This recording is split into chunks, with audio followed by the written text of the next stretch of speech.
अस्सलाम वालेकुम वरहमतुल्लाहि वबरकातुहू। स्टूडेंट्स, नाइन्थ क्लास का आज हमने चैप्टर नंबर 7 में टॉपिक स्टडी करना है फोटोसिंथेसिस। फोटोसिंथेसिस ये दो वर्ड पर मुश्तमिल है। पहला वर्ड है फोटो, दूसरा वर्ड है सिंथेसिस। पहला वर्ड है फोटो और दूसरा वर्ड है सिंथेसिस। बेटे फोटो मीन होता है लाइट, फोटो मीन होता है लाइट और सिंथेसिस का मतलब होता है to prepare. To prepare, synthesis mean to prepare. तो फोटोसिंथेसिस का मतलब क्या हुआ, लिखते हैं इसमें फोटोसिंथेसिस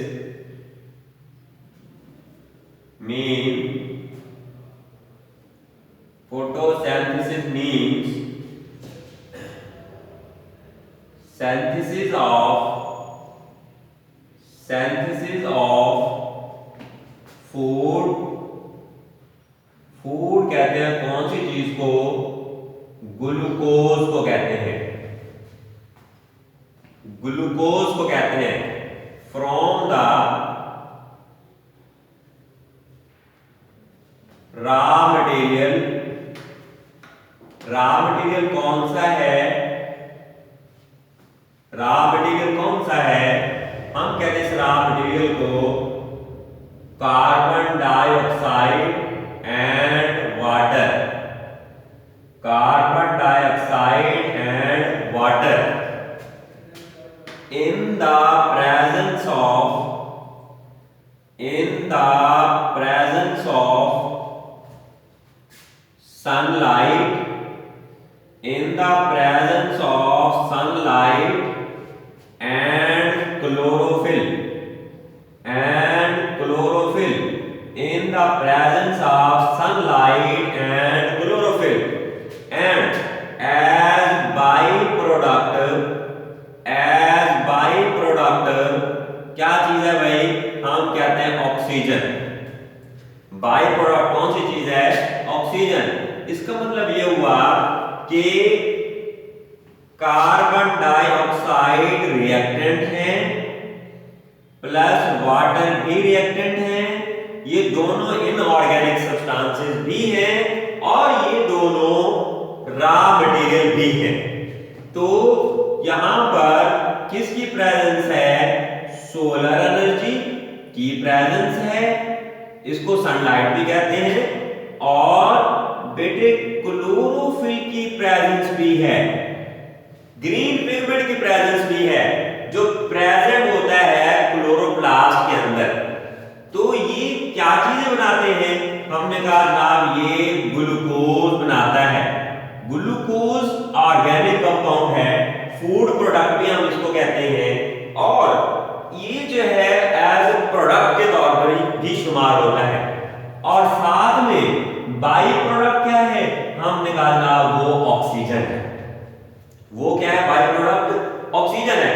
और साथ में वाटर के मॉलिक्यूल भी वापस आते हैं, मिलते हैं। अब इनको बैलेंस करना चाहते हैं हम। कार्बन के यहाँ 6 हैं तो यहाँ 6 से मल्टीप्लाई करके कार्बन के एटम पूरे यहाँ 6 हैं, यहाँ 6 से कार्बन को मल्टीप्लाई करेंगे, यहाँ पर भी 6 हो जाएंगे।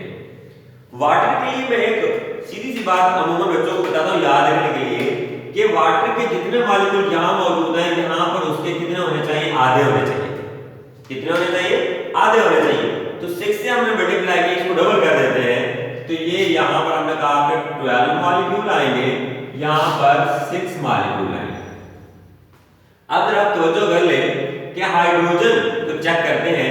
कार्बन तो पूरी हो गई, हाइड्रोजन के 24 एटम प्रेजेंट है। 12 2s are 24।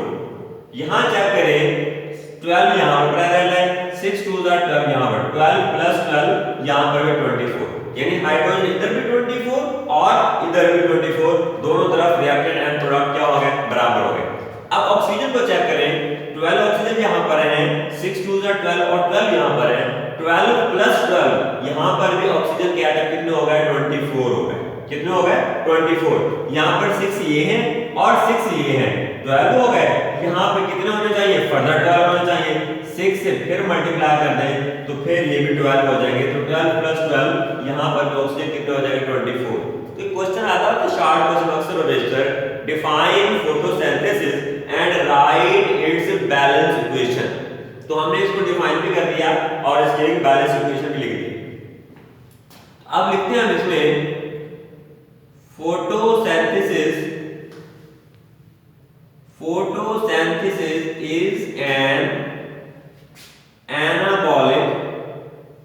is an anabolic का मतलब होता है बिल्डिंग। एनाबॉलिक का मतलब होता है बिल्डिंग, एनाबॉलिक प्रोसेस कहलाता है। Photosynthesis is an anabolic process कहलाता है। क्या कहलाता है बेटा, ये एनाबॉलिक प्रोसेस कहलाता है। It occurs in all plants, तमाम प्लांट्स में पाया जाता है। प्रोटिस्ट में पाया जाता है, एल्गी में पाया जाता है। इन तमाम जानदारों में सिवाय एनिमल्स के या हेटेरोट्रॉफ के, इन तमाम में पाया जाता है। इस वजह से हम कहते हैं कि प्लांट्स क्या हैं, ये ऑटोट्रॉफ है। तो हम लिखते हैं ना, all life depend on plants. जब प्लांट्स आ गया, इसका मतलब यह हुआ कि प्रोसेस ऑफ फोटोसिंथेसिस, तमाम लाइफ डायरेक्टली या इनडायरेक्टली इस प्रोसेस के ऊपर डिपेंड करती है, प्लांट्स के ऊपर डिपेंड करती है। चाहे वो हर्बीवोर्स तो ऑटोमेटिकली डिपेंड कर रहे हैं, मगर कार्निवोर्स हैं, ऑमनिवोर्स हैं, सारे के सारे इसके ऊपर जो है क्या करते हैं बेटा, डिपेंड करते हैं। सारे के सारे इसके ऊपर डिपेंड करते हैं। अब फोटोसिंथेसिस के द्वारा से हमें ये दो चीजें चाहिए, कार्बन डाइऑक्साइड चाहिए और क्या चीज चाहिए हमें भाई, वाटर चाहिए। Both these are raw material for the process of photosynthesis. Photosynthesis के लिए ये रॉ मटेरियल है हमारे पास। जिस तरह आप कोई हंडिया पकाते हैं तो हंडिया के अंदर आपके पास जो है मटेरियल का होना जरूरी है। मतलब आपने गोश्त पकाना है या सब्जी पकानी है, गोश्त सब्जी या उसके अंदर आपने मिर्चें डालनी है, नमक डालना है, फर्दर मसाला जात डालने हैं। These are the raw material. ये आपने किसके अंदर डालने हैं, आप क्लोरोफिल के अंदर डालने हैं। आपके पास देगची होगी, देगची के अंदर डालेंगे, यहाँ पर क्लोरोफिल के अंदर ये दोनों चीजें आएंगी। अब उसके नीचे आपने क्या जलानी, आग ना जलाएं, सालन तो नहीं पकेगा। इसी तरह इसको सोलर एनर्जी ना मिले तो फोटोसिंथेसिस प्रोसेस भी नहीं होगा। उसके नीचे आप आग जलाते हैं तो खाना तैयार होता है, ना जलाएं तो खाना तैयार नहीं होता। Same these are also condition for the photosynthesis, यानी कार्बन डाइऑक्साइड का होना भी जरूरी है, वाटर का होना भी जरूरी है, सोलर एनर्जी का होना भी जरूरी है और क्लोरोफिल का होना भी जरूरी है। इन चारों चीजों में से कोई एक चीज भी अगर मौजूद ना हो तो फोटोसिंथेसिस का प्रोसेस नहीं हो सकता। इन चारों चीजों में से कोई एक चीज भी प्रेजेंट ना हो तो फोटोसिंथेसिस का प्रोसेस कंटिन्यू नहीं होगा। इसका मतलब ये हुआ, these are the conditions for the process of photosynthesis. These are the conditions for the process of photosynthesis. ये रॉ मटेरियल है, रिएक्टेंट भी है, और ग्लूकोज जो है ये प्रोडक्ट है, फूड प्रोडक्ट भी आप इसको कह सकते हैं, ऑर्गेनिक कंपाउंड भी है।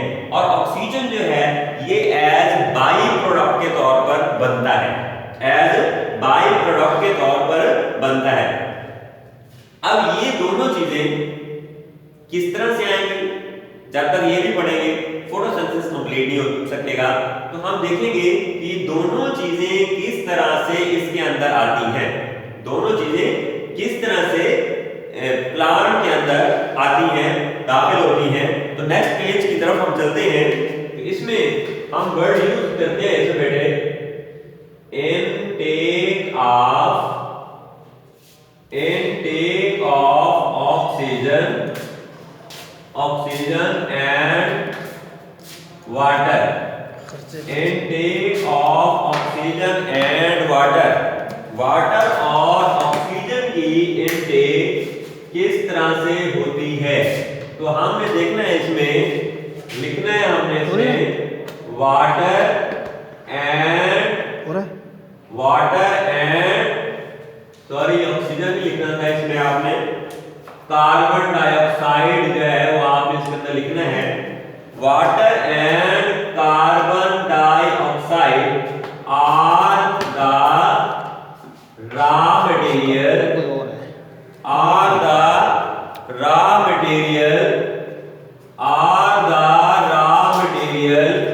किस चीज के लिए रॉ मटेरियल है, हम लिखते हैं इसमें फॉर फोटोसिंथेसिस।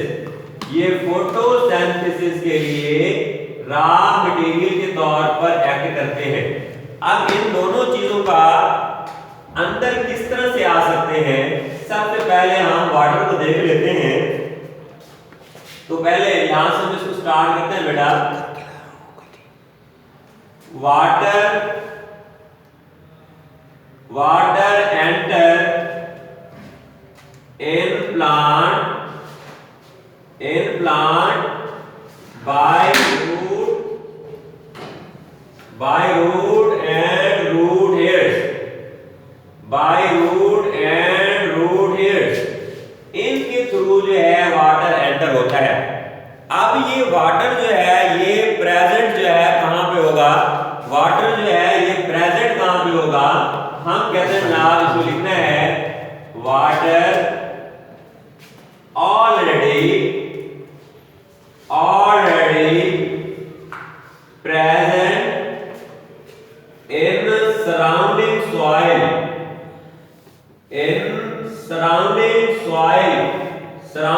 सॉइल के अंदर वाटर जो है वो प्रेजेंट होता है। अब उस सराउंडिंग सॉइल के अंदर क्या चीजें आती हैं भाई, रूट और रूट हेयर्स होते हैं। तो यहां से लिखते हैं, तो यहां पे हम लिखते हैं वाटर एंटर होता है, enter in root hairs by osmosis. क्यों, रीजन क्या है, because sap present in root hairs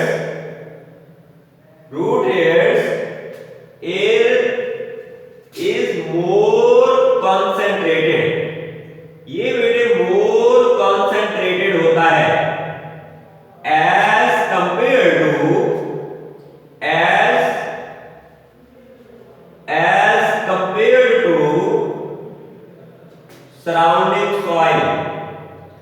surrounding soil की निस्बत, क्योंकि सराउंडिंग सॉइल में वाटर प्रेजेंट है, सॉल्यूट की मिकदार कम है तो डाइल्यूट होगा।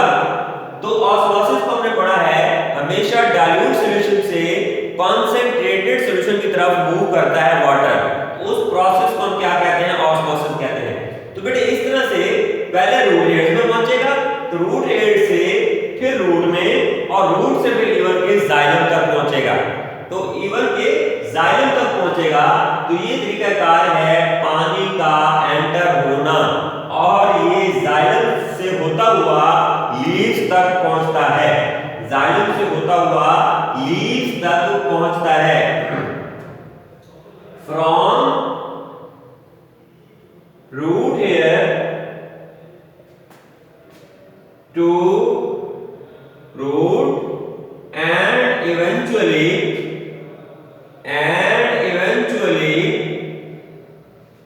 through xylem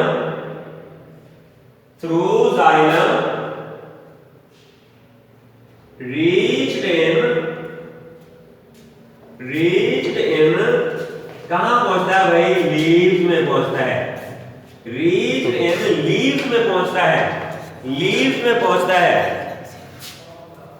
लीव्स में पहुंचता है, अब इसके बाद हमें इनटेक देखना है, intake of carbon dioxide, intake of carbon dioxide. Carbon dioxide की इनटेक जो है वो किस तरह से होती है ये अब हमें देखना है।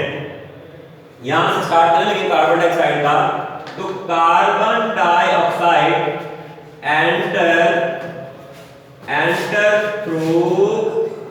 enter through stomata, enter through stomata, stomata के थ्रू एंटर होती है। स्टोमेटा क्या है? Stomata are the tiny pores, stomata are the tiny pores. ये बेटे स्टोमेटा जो है ये टाइनी पोर्स हैं, छोटे छोटे सुराख हैं, which are present in the epidermis of leaves, which are present in the epidermis of leaves। वहां प्रेजेंट है टाइनी पोर्स, इनको क्या कहते हैं? हम स्टोमेटा कहते हैं। तो कार्बन डाइऑक्साइड स्टोमेटा के थ्रू एंटर होती है, which travel या मूव का वर्ड यूज कर सकते हैं, in air spaces surrounding the किन के सराउंडिंग में? Surrounding the mesophyll cell, surrounding the mesophyll cell.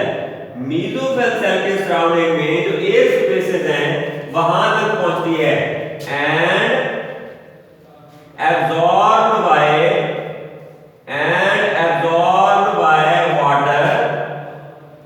Water इसको एब्जॉर्ब करता है। ये वाटर कहां प्रेजेंट है? which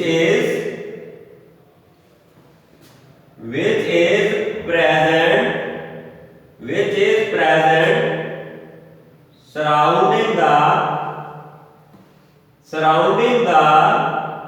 mesophyll cell, surrounding the mesophyll cell। जो mesophyll cell के सराउंडिंग वाटर है, वाटर इस कार्बन डाइऑक्साइड को एब्जॉर्ब कर लेता है। देन फिर कौन एब्जॉर्ब करेगा भाई इसको? मेसोफिल सेल एब्जॉर्ब कर लेंगे। तो इस तरह से कार्बन डाइऑक्साइड भी स्टोमेटा के थ्रू होती हुई कहां पहुंच गई भाई? हम कहते हैं मेसोफिल सेल तक पहुंच गई, और इन्हीं तक पहुंचा क्या? वाटर में पहुंच गया। तो यहां रिएक्शन हो रहे हैं मेसोफिल सेल में आकर। ये सारा जो फोटोसिंथेसिस का मैं बता के आया हूं, सोलर एनर्जी भी यही पड़ेगी, क्लोरोफिल भी यहीं पे प्रेजेंट है, कार्बन डाइऑक्साइड भी यहां पे चल के आ गई है, वाटर भी यहीं चल के आ गया है। यहां पर फोटोसिंथेसिस का प्रोसेस जो है वो शुरू हो जाएगा। तो 1 से 2% leaf covered by stomata, stomata से कवर्ड होते हैं। ये होते तो टाइनी पोर्स हैं, बट ये ऑफर करते हैं much surface area for the diffusion of gases, के लिए मच सरफेस एरिया। तो मच गैसेस डिफ्यूज होती हैं, यहां से अंदर आती हैं और मेसोफिल सेल तक पहुंचती हैं, और अंदर से इस तरह बाहर भी जाती हैं। जो कार्बन डाइऑक्साइड आती है, कभी ऑक्सीजन जाती है, तो ये प्रोसेस के बाहर से इनमें चलता रहता है। क्योंकि वक्तन कभी रेस्पिरेशन का अमल होता है, तो कभी फोटोसिंथेसिस का अमल होता है, तो ये अपने एतबार से काम जो करती रहती है। तो इंशाल्लाह बेटा यहाँ तक मैंने आज आपको करा दिया है। कल इंशाल्लाह हम पढ़ेंगे मैकेनिज्म ऑफ फोटोसिंथेसिस। अस्सलाम वालेकुम व रहमतुल्लाहि।